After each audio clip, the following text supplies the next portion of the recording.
खुतबाए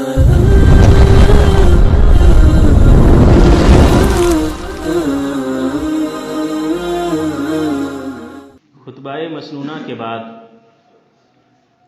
मैंने आप हजरात के सामने सूरह निसा और सूरह अनाम की 2 आयतों का टुकड़ा आपके सामने पेश किया है।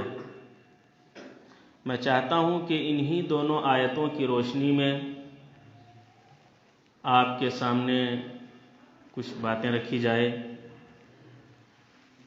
दोस्तों, मुसलसल आपके सामने बयान चल रहा था मैयत के मसनून अहकाम व मसाइल, लेकिन आज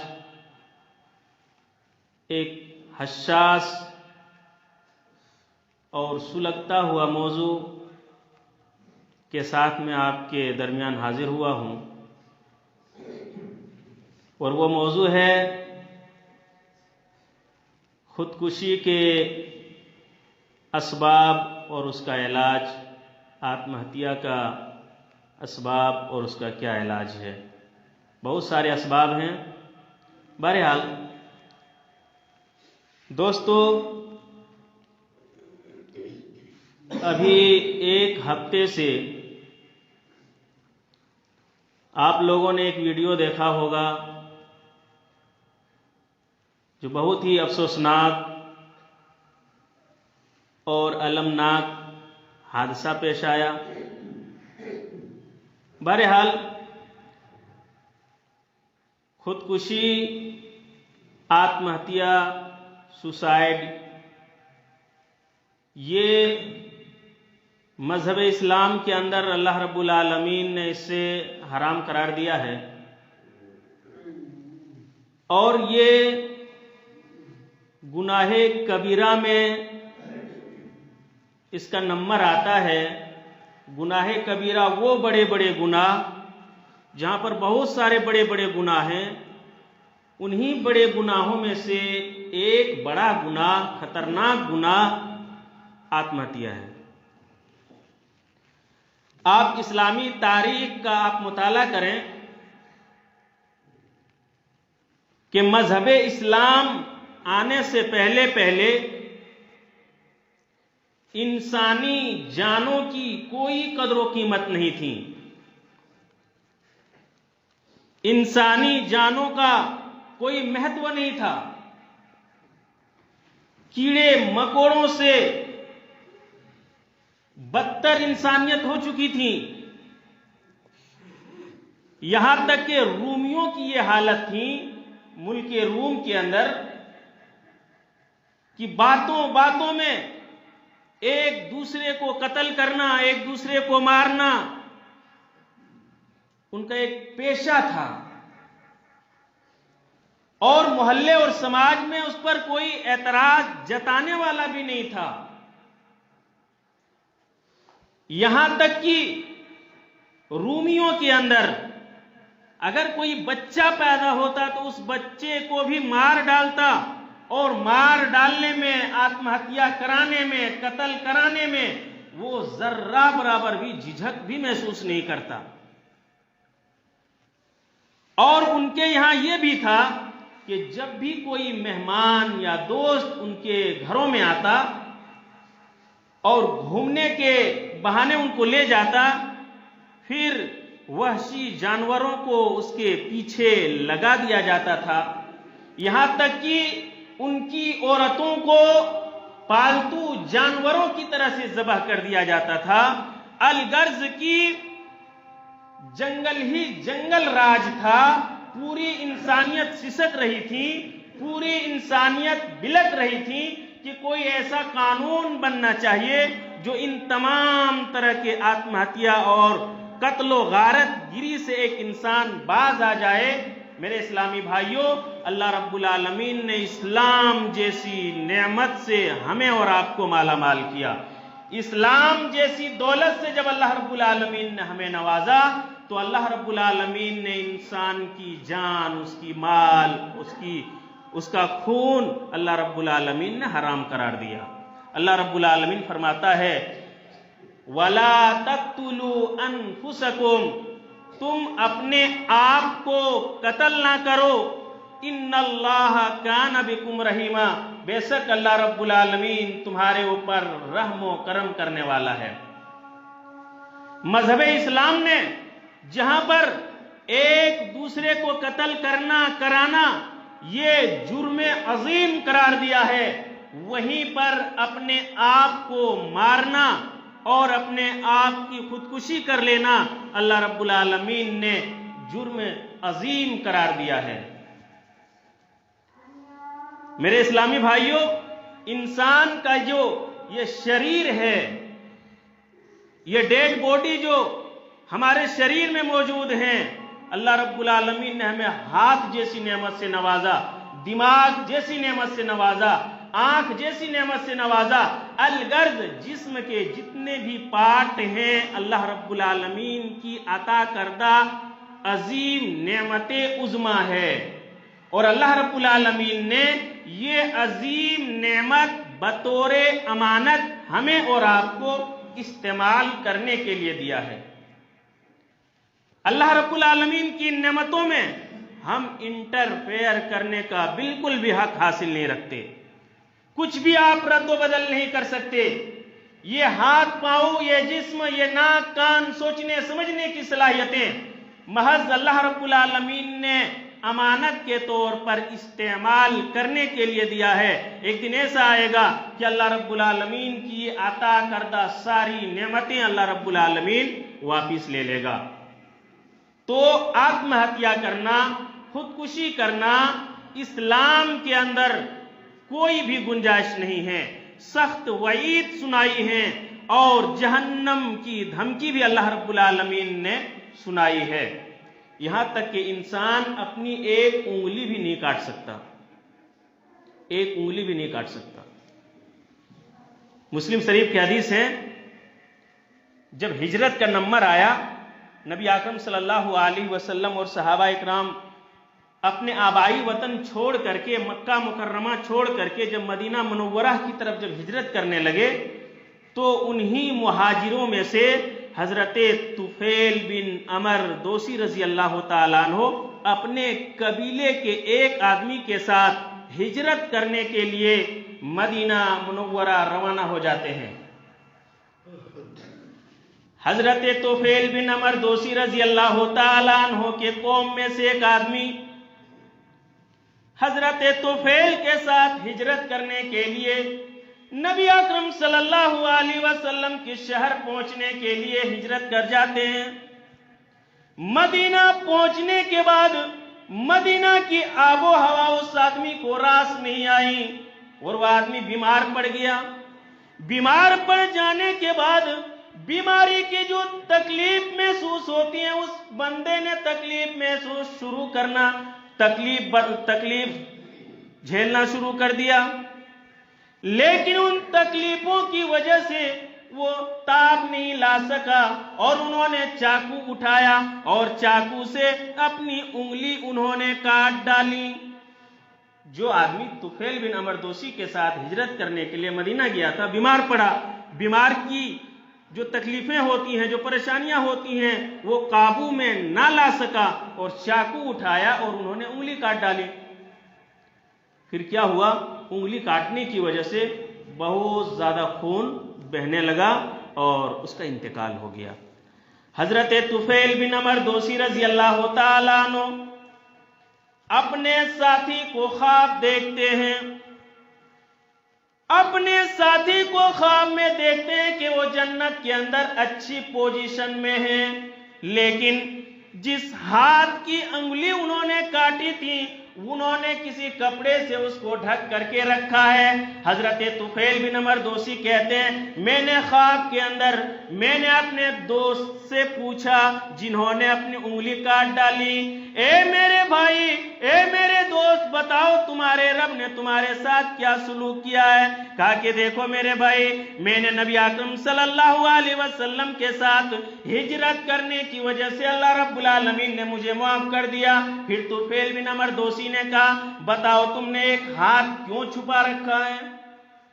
तो कहा कि ये हाथ, जिस हाथ की उंगली मैंने चाकू से काटी थी, ये इसलिए मैंने छुपा रखा है कि अल्लाह रब्बुल आलमीन ने मुझसे कहा कि अल्लाह रब्बुल आलमीन उस चीज को बिल्कुल दुरुस्त नहीं करता जो आदमी खुद उसको बिगाड़ ले। तो अल्लाह रब्बुल आलमीन जिस्म के एक एक आज़ा को काटने से सख्ती के साथ अल्लाह रब्बुल आलमीन ने मना किया है।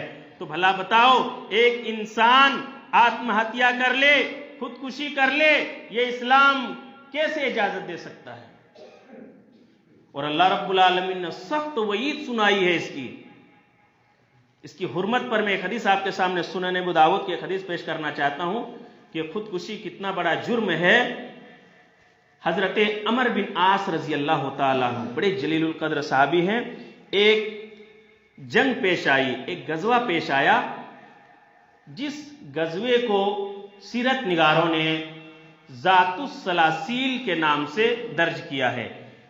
यह गजवा जब पेश आया तो हजरत अमर बिन आस रजी अल्लाह ताला अन्हु उस गजवे में शरीक हुए, लेकिन मौसम ऐसा था, इतनी सर्दी का मौसम था, इतनी ठंडक का मौसम था कि उसी रात में हजरत अमर बिन आस रजी अल्लाह ताला अन्हु जुम्बी हो जाते हैं, एहतलाम हो जाता है।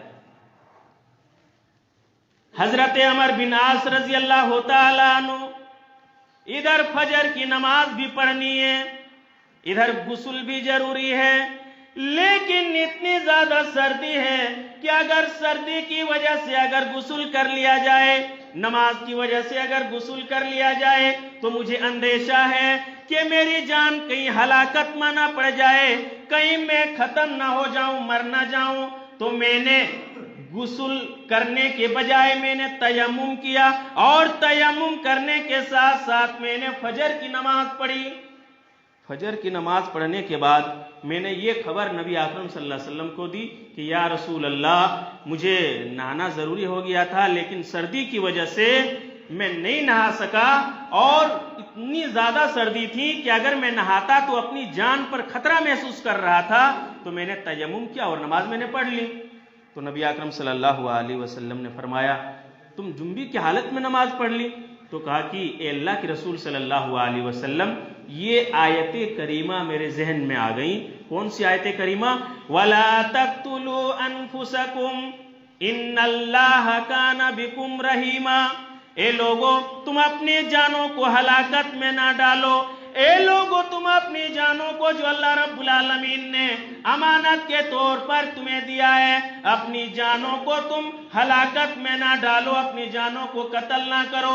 ये आयतें मुबारका सामने आई, अल्लाह के नबी सल्लल्लाहु अलैहि वसल्लम, इसीलिए मैंने गुस्ल नहीं किया और तयम्मुम करके नमाज पढ़ ली। तो नबी आकरम सल्लल्लाहु अलैहि वसल्लम मुस्कुराए और कहा कि ठीक, अच्छा किया। इससे क्या बात मालूम हुई कि नमाज जैसी इबादत जुम्बी की हालत में तयम्मुम करने की इजाजत नबी आकरम सल्लल्लाहु अलैहि वसल्लम ने दे दी, लेकिन अपनी जानों, जो एक महत्व चीज है, अल्लाह रब्बुल आलमीन ने और मोहम्मद सल्लल्लाहु अलैहि वसल्लम ने छूट दे दिया कि जब ऐसी सिचुएशन आ जाए जहां पर तुम्हारी जान जाने का खतरा है, और जहां पर तुम्हें यह अंदेशा है कि ऐसा हो सकता है, तो ऐसे तुम काम कर सकते हो, यानी गुस्ल के बजाय तुम तयम्मुम करके नमाज पढ़ सकते हो। आगे एक हदीस के अंदर नबी आकरम सल्लल्लाहु अलैहि वसल्लम ने फरमाया कि पहली उम्मतों में एक आदमी था, खुदकुशी करने की वईद देखिए, पहली उम्मतों में एक आदमी था, उसके शरीर में कहीं पर फोड़ा निकल आया, और यह भी मुस्लिम शरीफ की हदीस है। फोड़ा निकल आया तो उसने क्या किया? उसने अपने तरकश से एक तीर निकाला और उस फोड़े को चीर दिया। चीरने के बाद बहुत ज्यादा खून बहना शुरू हो गया, यहां तक कि उसका इंतकाल हो गया। तो नबी आकरम सल्लल्लाहु, ये हदीस कुदसी हैं, तो अल्लाह रब्बुल आलमीन ने फरमाया कि जिस आदमी ने ऐसा किया, यानी फोड़े को उन्होंने तीर से चीर दिया, जिसकी वजह से बहुत सारा खून निकल गया और उसका खात्मा हो गया, तो ऐसे लोगों के लिए जन्नत अल्लाह रब्बुल आलमीन ने हराम कर दी है, और ऐसे लोगों का ठिकाना हमेशा हमेश के लिए जहन्नुम होगा। एक दूसरी हदीस में आपके सामने पेश करना चाहता हूं कि खुदकुशी करने वाले का इबरतनाक अंजाम क्या होता है, और नबी अकरम सल्लल्लाहु अलैहि वसल्लम ने कितनी इसकी सख्त वईद सुनाई है। जंगे हुनैन के मौके पर हजरत अबू हुरैरा कहते हैं कि जंगे हुनैन के मौका पर मैं नबी अकरम सल्लल्लाहु अलैहि वसल्लम के साथ था। सहाबा इकराम के बीच में एक आदमी था। नबी अकरम सल्लल्लाहु अलैहि वसल्लम ने उस आदमी की तरफ इशारा करके सहाबा इकराम को इत्तिला फरमाई कि मेरे सहाबा इकराम, ये आदमी जो तुम देख रहे हो ये मुसलमानों की तरफ से लड़ने के लिए आया है, ये हमारी तरफ से लड़ने के लिए आया है, लेकिन ए मेरे सहाबा इकराम, ये आदमी जहन्नुम के अंदर जाने वाला है, जहन्नुम में जाएगा। जंगे हुनैन के अंदर काफिरों के साथ घमसान लड़ाई शुरू हो गई। जिस आदमी की तरफ आपने इशारा किया था, जब जंग शुरू हुई तो उस आदमी ने अपनी बहादुरी, अपनी शुजाअत का इतना मुजाहरा किया, कई काफिरों के गर्दन उड़ा दिए। जब इन्होंने बहादुरी के साथ लड़ना शुरू किया तो कुछ सहाबा इकराम नबी अकरम सल्लल्लाहु अलैहि वसल्लम के पास आए और कहा कि अल्लाह के नबी सल्लल्लाहु अलैहि वसल्लम, आपने इस आदमी के बारे में कहा कि ये जहन्नुम में जाएगा, जबकि हम लोग देख रहे हैं जब से जंग शुरू हुई है इन्होंने कई काफिरों का सर कलम कर दिया है, अपनी ताकत का मुजाहरा कर रहा है, अपनी बहादुरी का मुजाहरा कर रहा है। तो इतने में खबर आई कि उसका इंतकाल हो गया। नबी अकरम सल्लल्लाहु अलैहि वसल्लम तक खबर पहुंची कि उसका इंतकाल हो गया। नबी अकरम सल्लल्लाहु अलैहि वसल्लम ने फरमाया वो जहन्नमी है। सहाबा इकराम शक में पड़ गए कि अल्लाह के रसूल, ये मुसलमानों की तरफ से लड़ रहा है और इन्होंने कई काफिरों के गर्दन भी उड़ाए, फिर भी आप उसे जहन्नमी करार दे रहे हो। तो फिर किसी ना करके कहा ये अभी मरा नहीं, तड़प रहा है। फिर थोड़ी देर के बाद वो मर गया। जब तड़प रहा था, वो जख्मी हुआ जंग के अंदर, जब तड़प रहा था तो उन्होंने क्या किया, चाकू उठाया और उन्होंने अपने आप को खुदकुशी कर ली, आत्महत्या कर लिया। इसीलिए नबी अकरम सल्लल्लाहु अलैहि वसल्लम ने फरमाया कि वो जहन्नमी जहन्नम के अंदर जाएगा। इस हदीस से भी ये बात मालूम हुई कि अगर कोई इंसान खुदकुशी करता है किसी भी तरीके से, किसी भी वजह से, तो उस बंदे का ठिकाना हमेशा हमेश के लिए जहन्नम है। और जिस तरीके से उन्होंने खुदकुशी किया है दुनिया के अंदर, उसी तरह से उनको अजाब कयामत के दिन जहन्नुम में दिया जाएगा। नबी अकरम सल्लल्लाहु अलैहि वसल्लम के फरमान मौजूद हैं कि अगर कोई शख्स चाकू के जरिए से अपना गला काट लेता है तो जहन्नम में भी वो चाकू से गला काट रहा होगा। जहन्नम की जो तकलीफ होगी वो तो होगी, प्लस में वो चाकू से अपना गला बार बार काट रहा होगा। और वो कौन सी तकलीफ महसूस करेगा, जब रूह निकलने से पहले एक इंसान जब आत्महत्या करता है तो रूह निकलने से पहले जो वो तकलीफ महसूस करता है, वो तकलीफ के अंदर वो मुब्तला होगा और बार बार चाकू से अपना गला काट रहा होगा। अगर कोई इंसान जहर पी करके मरता है तो जहन्नम के अंदर भी वो हमेशा हमेश जहन्नम की आग में भी जल रहा है और वो जहर भी पी रहा है। कोई अगर पहाड़ से कूद करके छलांग लगा करके मरता है तो जहन्नम की आग में भी वो बार बार छलांग लगा रहा होगा। अगर कोई इंसान तालाब में या समंदर या नदी में कूद करके मरता है तो उसके साथ जहन्नम के अंदर वैसा ही अजाब मिल रहा होगा जिस तरीके से उन्होंने दुनिया के अंदर आत्महत्या किया, खुदकुशी की। तो मेरे इस्लामी भाइयों, खुदकुशी करना ये इस्लाम के अंदर कोई गुंजाइश नहीं है। अब मैं आपको बताता हूं कि खुदकुशी लोग क्यों करते हैं और उसका असबाब क्या है, उसका इलाज क्या है, जिसका जानना निहायत ही जरूरी है। क्योंकि गुजरात की उस लड़की ने खुदकुशी किया, आत्महत्या किया, जो मुस्लिम समाज को झंझोड़ करके रख दिया और पूरे मुस्लिम समाज के अंदर उनके गालों के ऊपर वो तमाचा दे करके गई कि भाई अगर इन चीजों से अगर रोकथाम ना किया जाएगा, अगर इन बुराइयों से मुआशरे को और समाज को पाक नहीं किया जाएगा तो आज मैं जा रही हूं, न जाने कितनी आयशा दुनिया के अंदर मौजूद हैं, कितनी बहन बेटियां दुनिया के अंदर मौजूद हैं जो खुदकुशी करने पर वो मजबूर हैं। और आए दिन अखबारों में आता है, आए दिन ये आप सुनते होंगे कि फलाने आदमी ने खुदकुशी कर लिया, फलाने आदमी ने जहर पी करके वो मर गए, फलाने आदमी पंखे से लटक करके मर गया। आखिर ऐसा होता क्यों है? आदमी क्यों खुदकुशी करता है? खुदकुशी करने के बहुत सारे असबाब हैं। उनमें से चंद असबाब मैं आपके सामने बयान करूंगा कि आदमी खुदकुशी क्यों करता है।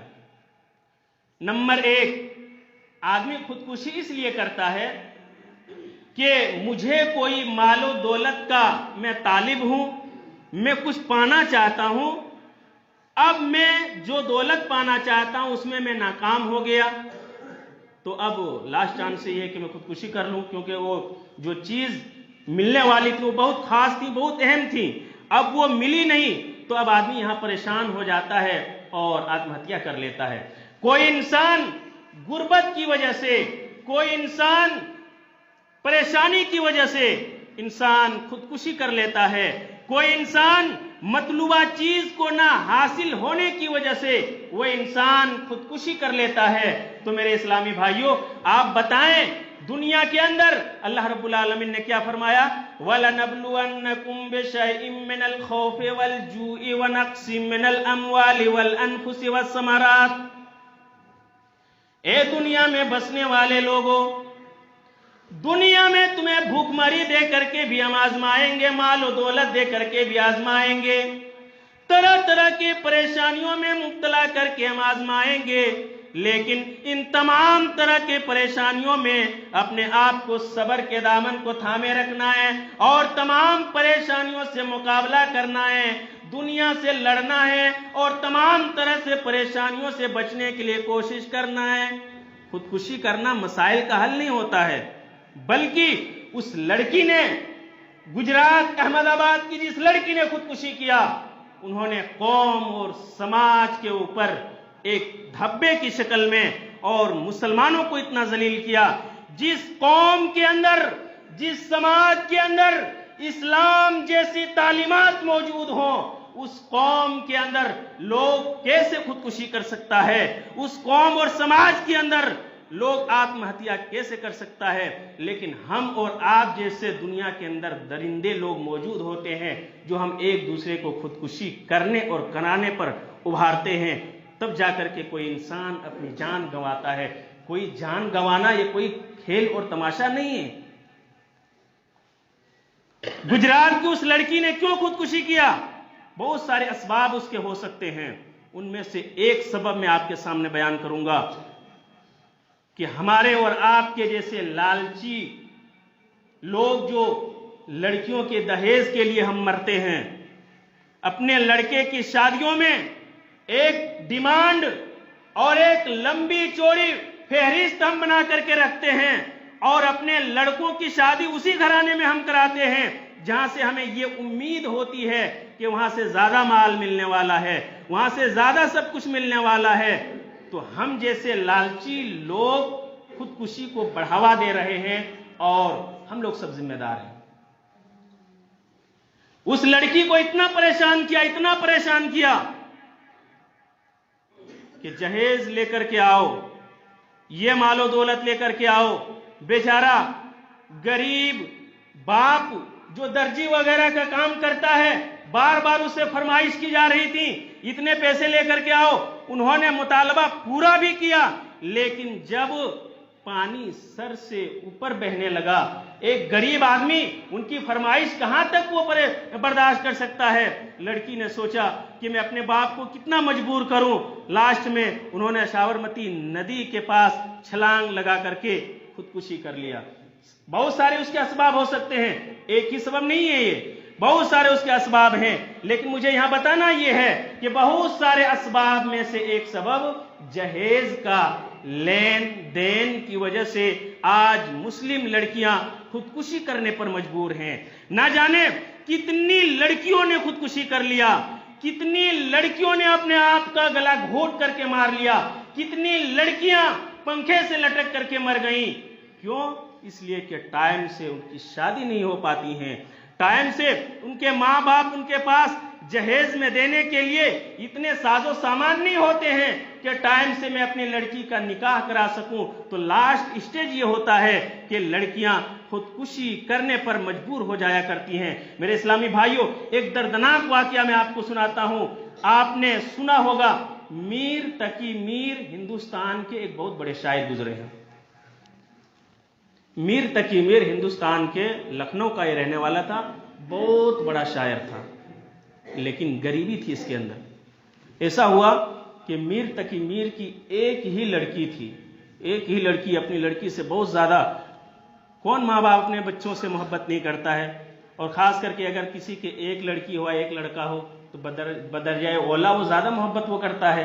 तो मीर तकी मीर अपनी लड़की से बेइंतहा मोहब्बत करता था। लड़की धीरे धीरे बड़ी होती गई।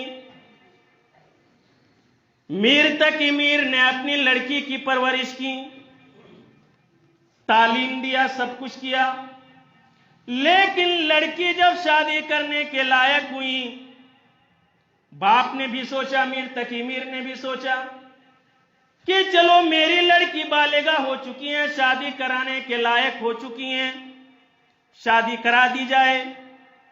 कहीं से भी कोई रिश्ता आता तो हम जैसे लालची और दरिंदे लोग एक लंबी चौड़ी उनके सामने फहरिस्त रख देता। भले हम मांगते नहीं हैं, कुछ लोग होते हैं वो ओपन करके मांगते हैं कि ये चाहिए ये चाहिए ये चाहिए, कुछ लोग होते हैं कि गुप्त में जो कुछ दे दिया जाए मैं हजम कर लूंगा। तो इन दोनों में कोई अंतर नहीं है। एक मांग करके लेता है और एक बिना मांगे लेता है, तो इन दोनों में कोई अंतर नहीं है, एक ही कैटेगरी के लोग होते हैं। तो बहरहाल मीर तकी मीर के सामने एक लंबी चौड़ी फहरिस्त रख दी कि मैं अपने लड़के का निकाह इसी बुनियाद पर कि आपको इतने इतने सामान दहेज में आपको देना पड़ेगा। लड़की तक ये बात पहुंचती है, ए मेरे अब्बू, हम एक गरीब घराने से हमारा ताल्लुक है, ऐसे आदमी से मेरी शादी ना कराई जाए जो मालो दौलत से मोहब्बत करता हो, लोगों के प्रॉपर्टी से मोहब्बत करता हो। ए मेरे अब्बू जान, उस आदमी से मेरी शादी ना कराइए। मीर तकी मीर कहता, बेटी मुझे क्या करना है, तुम एक अकलौती बेटी हो, मैं करा देता हूं, तुम वहां जाकर के आराम से रहोगी, कोई झमेला नहीं, मैं सारा इंतजाम कर लूंगा और बाद में हमारे हालात भी अच्छे हो जाएंगे। बेटी कहती रही कि नहीं कराना है ऐसे घराने में शादी जो लालची लोग दूसरों के मालों के हरीस होते हैं और भूखे होते हैं कि कहां से कितना माल आए। कहा कि बेटी देखो, मेरा और कुछ करना नहीं है, मैं सारा इंतजाम कर लूंगा, तुम बिंदास रहो। बहरहाल जहेज में देने के लिए मीर तकी मीर ने सब कुछ खपा दिया, यहां तक कि अपना घर, जिस घर में वो रहते थे, अपना घर गिरवी में रख दिया, घर के कागज अगले को सौंप दिया, जो दुकान चला रहा था वो दुकान भी बेच दी। अब जब शादी हो गई, जब लड़की को रुखसत करने लगे तो वो लड़की अपने बाप से चिमट करके रोती हैं और कहती हैं कि मेरे अब्बू जान, आपने इतना सारा मालो दौलत आपने कैसे इंतजाम कर लिया, और मैंने आपको बार बार मना किया कि ऐसे दरिंदों के घरों में मेरी शादी ना कराई जाए, फिर भी आपने ऐसे कर लिया। कहा बेटी आप शौक से जाओ। बहरहाल बेटी रुखसत होकर के ससुराल जाती हैं और पहली रात से मुराद आप लोग समझ गए होंगे। बहरहाल पहली रात वो लड़का आता है अपनी बीवी के पास, घूंघट हटाने की कोशिश करता है, लड़की साफ मना कर देती है कि देखो मेरे शरीर को हाथ भी ना लगाना, तुमने दुनिया की दौलत से तूने मोहब्बत की है, तुम्हारे बाप ने, तुम्हारे घर वालों ने तुम्हारे दुनिया की दौलत से, हमारे बाप की दौलत से और दौलत से तुमने मोहब्बत की है, लिहाजा मैं तुझे चेतावनी देती हूं, मेरे शरीर को टच भी नहीं करना है। बहुत मनाने की कोशिश किया, फिर किसी ने उस लड़की को बोला कि देखो तुम्हारे बाप ने जो जहेज में तुम्हारे को ये सामान दिए हैं, घर वगैरह सब कुछ बेच दिया है, लड़की ने सदमा कर लिया और उसी रात उस लड़की का इंतकाल हो जाता है, अटैक आ जाता है, उसका इंतकाल हो जाता है। बिल्कुल सही खबर है ये। उसके बाद रातों रात मीर तक खबर पहुंचवाई जाती है। मीर तकी मीर फजर की नमाज पढ़ने के लिए मस्जिद में गए हुए हैं। लड़की के ससुराल वालों ने कासिद को भेजा कि बाप को बुलाया जाए। एक कासिद पहुंचता है, घर में दस्तक देता है। घर से आवाज आती है कि मीर तकी मीर नमाज पढ़ने के लिए गए हुए हैं।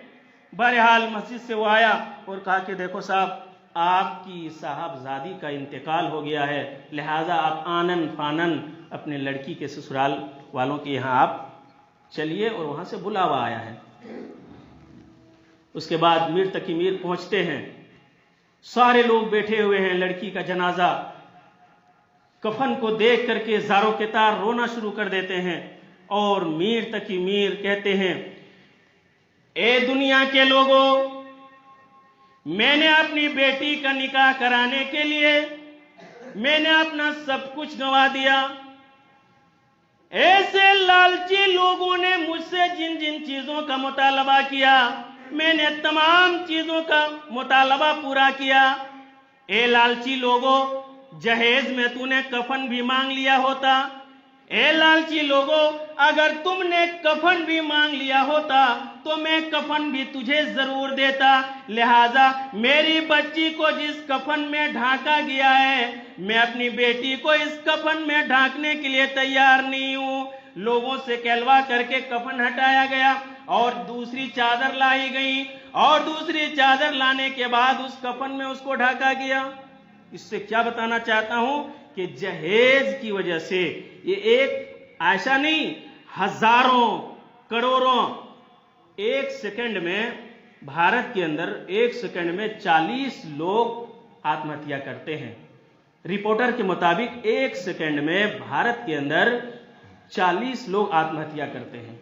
और बहुत सारे असबाब में से सबसे जो अहम सबब है वो ये है कि जहेज का लेन देन की वजह से आजकल की नई नस्ल लड़कियां ज्यादा खुदकुशी करने पर वो आमादा हैं। जैसा कि जीता जागता मिसाल आयशा जो गुजरात की लड़की हैं, उनका कोई और मसला नहीं था, उन तमाम परेशानियों को झेल सकती थी, लेकिन जब उन्हें टॉर्चर किया गया, मजबूर किया गया, तो उन्होंने लास्ट कदम ये उठाया। ये हादसा हमारे घर में भी हो सकता है, ये हमारे घर में भी हमारी माँ बहन बेटियां हैं, हमारी भी बेटियां हैं, आपकी भी बहनें हैं। अगर जहेज को हमारे मुआशरे से अगर खत्म नहीं किया मेरे इस्लामी भाइयों, तो ये वो दिन दूर नहीं है कि ये खुदकुशी आम हो जाएंगी और आम हो भी गई हैं और ये सारे मुस्लिम लोग जिम्मेदार होंगे।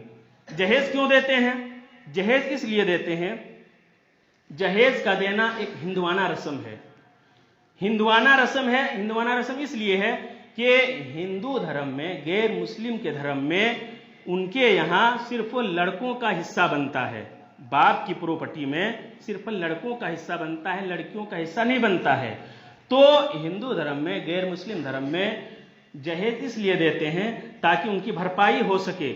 लेकिन मजहब इस्लाम में ऐसा नहीं है।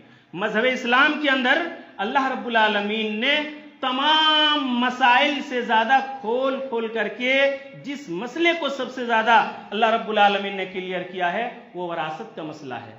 नमाज के बारे में अल्लाह रब्बुल आलमीन ने डिटेल से नहीं बताया कुरान के अंदर, ऐसे पढ़ो, ऐसे पढ़ो, ऐसे पढ़ो, ऐसे पढ़ो। ज़कात के बारे में अल्लाह रब्बुल आलमीन ने डिटेल से नहीं बताया कि इतनी ज़कात देनी है, इतनी ज़कात देनी है कुरान के अंदर।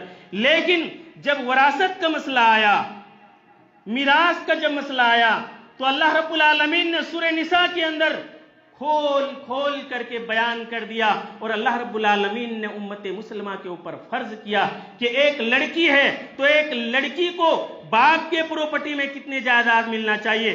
2 बहनें हैं, 2 भाई हैं, अलगर्ज बाप की जितनी औलादें हैं उन औलादों के दरमियान बाप के प्रॉपर्टी में से, बाप के जायदाद में से कितना हिस्सा मिलना चाहिए, माँ को कितना हिस्सा मिलना चाहिए, बाप को कितना हिस्सा मिलना चाहिए, ये सारा निजाम और सिस्टम अल्लाह रब्बुल आलमीन ने सूरह निसा के अंदर खोल खोल करके बयान कर दिया है। लेकिन मेरे इस्लामी भाइयों, आज हम अपने आप को मुसलमान कहते हैं। ताज्जुब होता है कि बहनों का कितने लोगों ने हिस्सा खा करके, हड़प करके वो बैठे हुए हैं और अपने आप को हाजी, नमाजी, परहेजगारी सब अपने आप को कहते हैं। बहनों को हिस्सा देना ये फर्ज है, याद रख लीजिए। जिस तरह नमाज फर्ज है उसी तरीके से बहनों का बाप की जायदाद में, प्रॉपर्टी में हिस्सा देना ये फर्ज है। अगर आपने बहाना बना करके माहिरा हम भरते हैं, जहेज में हम ये देते हैं, फिर इसकी बल भरपाई हो गई, तो याद रख लीजिए कयामत के दिन होगा, अल्लाह रब्बुल आलमीन एक आदमी को बुलाएगा और उसको सीधे जहन्नुम के अंदर डाल देगा। कहेगा क्यों भाई, क्यों जहन्नुम के अंदर आपने इसको डाल दिया? वो अल्लाह रब्बुल आलमीन कहेगा वह अकला माल हाजा, कि इन्होंने फलां का माल खाया था, इन्होंने इसके ऊपर जुल्म किया था, इस लिहाज से इस मजलूम के गुनाह इसके ऊपर लादा जाएगा और इसकी नेकियां इसके ऊपर डाल दी जाएंगी। लिहाजा हमें जरूरत है कि लड़कियों को हिस्से में उनको भागीदारी बनाएं, बाप के प्रॉपर्टी में लड़कियों को हिस्सा दें, जहेज का खात्मा करें मोहल्ले और समाज से, और पूरी मुस्लिम समाज से इसको खात्मा करें। जब ही जाकर के अमन और शांति का गहवारा बन सकता है, वरना लड़कियां इसी तरह से मरती रहेंगी और खुदकुशी करती रहेंगी जिस तरीके से गुजरात की लड़की ने खुदकुशी किया। यह हमारे घर में ऐसा हो सकता है, आपके घर में हो सकता है मेरे इस्लामी भाइयों। इसलिए जरूरत है कि मुसलमानों को मिल बैठ करके जहेज का लेन देन का सिरे से खात्मा करना चाहिए। कहते हैं अरे हम मांगते तो नहीं है, अरे लालची लोग, तुम उसके माल के तुम हरीस हो। तुम्हारे अल्लाह रब्बुल आलमीन ने तुम्हें ताकतवर बनाया है, हट्टा कट्ठा बनाया है, तुमको साफ इनकार कर दो, मुझे नहीं लेना है। आप अपनी लड़की दे रहे हो, बहुत बड़ी बात है। हमारे जैसे निकम्मे आदमी को अगर कोई लड़की दे दे, आज की नई नस्ल की बात कर रहा हूं, तो बहुत बड़ी बात है। अगर हमारे जैसे निकम्मे आदमी को अगर कोई लड़की दे रहा है तो इससे बड़ा एहसान क्या हो सकता है? उनको साफ इनकार कर दो। बहुत बहुत शुक्रिया साहब, आपकी मालो दौलत आपके लिए मुबारक हो, आपने लड़की दी है। अब हमारे ऊपर जिम्मेदारी है नानो नफका की, पलंग की, बेडशीट की, फ्रिज की, कूलर की, ये तमाम सहूलियात आपकी बेटी का मुयस्सर कराना अब ये हमारी जिम्मेदारी है। मेरे निकाह के अंदर आ जाने के बाद आपके माल और दौलत की कोई जरूरत नहीं है। लिहाजा मेरे इस्लामी भाइयों, दूसरों के माल पर नजरें मत गड़ाओ। अल्लाह रब्बुल आलमीन ने आपको ताकत दिया है, आप खुद से कमाओ। खुद से कमाने के बाद घर में साजो सामान, दुनिया भर के साजो सामान लेकर के आओ, कोई मना नहीं करेगा। और प्लस में इसका खात्मा आप करो, लड़कियों को बाप की जायदाद में हिस्सा देने की कोशिश करो, जब ही जाकर के कामयाब हो सकते हो। वरना दुनिया के अंदर भी ऐसी खुदकुशियां होती रहेंगी और जहन्नम के अंदर जो होगा तो उसका तो अंजाम बहुत ही बुरा है। मेरे इस्लामी भाइयों, कुल का खुलासा और निचोड़ ये है कि खुदकुशी के असबाब में से एक अहम सबब जहेज का लेन देन है। अल्लाह रब्बुल आलमीन से दुआ करते हैं कि अल्लाह हम तमाम मुस्लिम समाज के अंदर जहेज जैसी लानत से इज्तिनाब करने की तौफीक अता फरमा। या अल्लाह हम तमाम मुसलमानों के अंदर अपनी बेटियों को अपने बाप के जायदाद में हिस्सा देने की तौफीक अता फरमा। आमीन। वाक़िद दावाना अल्हम्दुलिल्लाहि रब्बिल आलमीन।